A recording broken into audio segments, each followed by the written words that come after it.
এখানে দেখুন 3টে কালার নিয়েছি, একটা সবুজ, বিটরুট দিয়ে লাল বানিয়েছি এবং হলুদ কালার দিয়ে বানিয়েছি এটা। আর এটা নর্মাল আছে, এটা জাস্ট চিনি জলে সেটা তৈরি, এটা নর্মাল আছে। এবার এইগুলো থেকে, এই জলগুলো থেকে এগুলো বের করে নেব,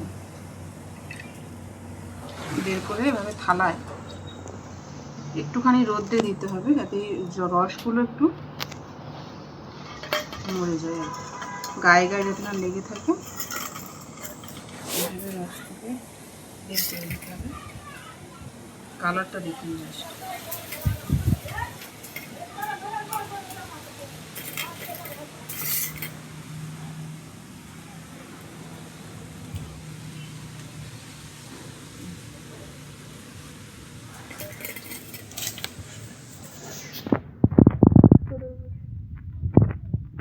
বিটরুট দিয়ে বানানো কালার দেখেছেন, কোনো রকম ফুড কালার বা কোনো কিছু বের করানো হয়নি, জাস্ট ভেষজ পদ্ধতিতে।